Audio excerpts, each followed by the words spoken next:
So there's Rise of Iron. Let's check it out. Rise of Iron has everything you'd expect from a new Destiny expansion. We got a whole new suite of brand new weapons. We have multiplayer with 3 new maps, got a new mode called Supremacy, got private matchmaking. We needed a raid. I don't think we could have shipped Rise of Iron without a brand new raid. Tons of new armor, tons of new gear. There's a story campaign with characters and cinematics. New public events, new patrols, and new secrets to uncover.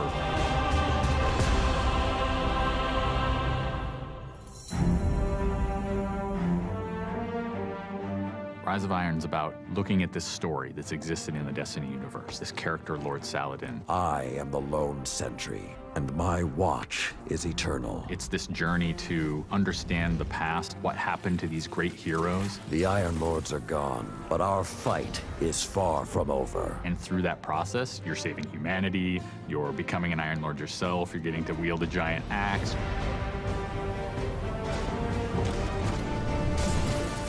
The idea of playing through a blizzard is something that we've never tried, and you're going to see that in Felwinter Peak. Felwinter Peak is very interesting because we've never had the player fighting through a social space before. When you walk in there for the first time and the fire's lit and it's just casting glow up onto these 8 heroes, you've been holding their weapons for 2 years. When we can take those elements of Destiny and put them all together into one coherent moment, I think is awesome. It is time to finish what I began so very long ago. Come, Guardian, help me give my friends the rest they deserve. This is the Guardian's journey with Saladin. He's sending you out into kind of a land that's been forgotten in the Cosmodrome. You're going into Earth, but it's changed. It's actually expanded. You'll see the Plague Lands, post-apocalyptic sky, there's lava welling up from the ground. We know the Devils have been digging into the Cosmodrome for years. They've been looking for something. Well, what they found is SIVA. It is a nanotechnology that can be used to shape things, but they're not trying to use it to build. They're trying to use it to destroy. They've started mutating their bodies, turning themselves into giant monsters, transforming the landscape, even of the Cosmodrome, into this horrible, burning fortress world. Hell's loose in old Russia. Every second we stand here, SIVA's influence spreads and the Devil Splicers grow more powerful. Keep fighting, Guardian.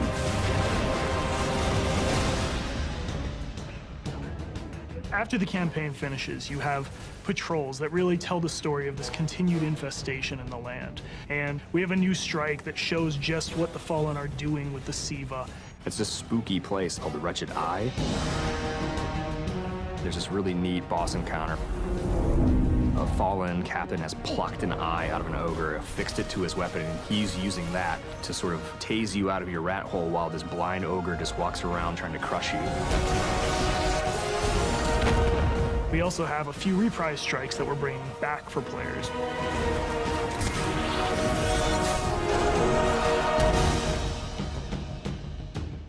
We very consciously set out to create a journey. This is arc of claustrophobia, space inside the wall. And then you get on top of it, and it's sort of this amazing breath of fresh air. You get this vista from the Cosmodrome, it's lit on fire, and there's this Death Zamboni who's just trying to crush your bones to dust. This giant machine with a ball arm, spikes on it.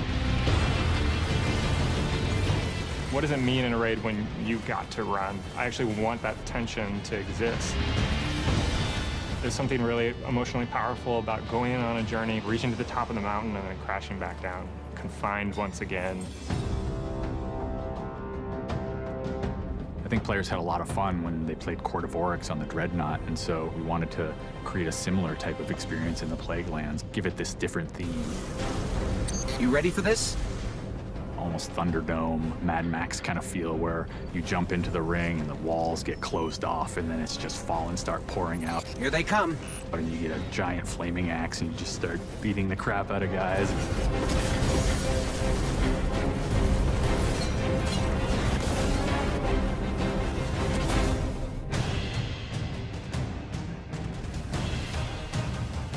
We thought, how can we increase the ways that you express the way you like to play? And what we came up with was putting different talents on the artifacts. The artifacts are these relics of the fallen Iron Lords. So you'll quest to earn one of those, and then your last step of that is taking that artifact to the statue of the fallen Iron Lord, fully empowering that for you to use as a player. Whether it's negating all the dot damage in the Crucible, or whether it's infinite sprint, or turning Fallen onto your side. Which is really, really cool, by the way. The artifacts that Tyra offers change every week. So there'll always be something new and exciting for players following the campaign.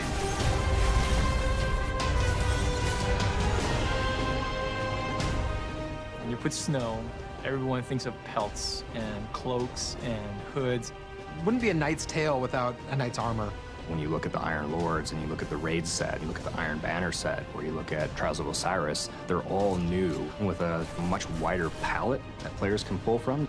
And when you throw ornaments on top of all that, we're going to see a lot more variety in gear. So the ornament system is this really cool thing that lets you take some of your favorite pieces of gear, and then you customize this weapon the way you want it to be. You got your raid weapons, we got your Iron Banner, we got new exotics, old exotics. You like sidearms? We got all the sidearms this time around. Gjallarhorn, enough said. Coming to the Crucible and Rise of Iron is a new game type called Supremacy. Defeat your enemy, claim their crest. It's a fast-paced 6v6 game mode where every kill you get, Guardian drops a crest. Picking up the crest gives you points. Their glory goes to you, Guardian. It's a constant battle over picking up crests and making sure that you're with your team and not out of position. If you pick up an enemy crest, you deny the enemy those points. Excellent recovery. We have new maps. We always have new maps. There's Last Exit, lots of twists and turns, lots of really good close combat. Then there's Skyline, a Clovis Bray headquarters building on Mars. It's a symmetrical, large map. The last one is Floating Gardens, which is an open map.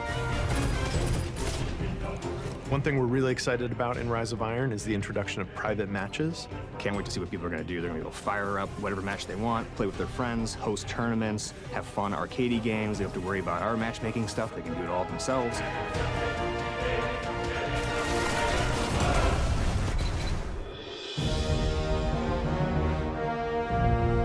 Sometimes when I play and I have headphones on and I'm in that world, I get little chills because it's not just the effects and the amazing graphics, it's the audio that helps reinforce the journey that you're going through. We really want Destiny to feel like it's a natural world that you inhabit, like it's a world that could exist, that does exist. The score is incredibly strong, and the work that the audio team has done on this game, it lights you up. It becomes something bigger than just a mountain and just a fight. It becomes an experience, and you hopefully get lost in it. That sense of fun, that sense of adventure, that sense of the unknown, I want to see that translate to our fans and our players. When you see your character at the end of the campaign, I really, really hope that you feel triumphant and proud, like, wow, I'm becoming an Iron Lord.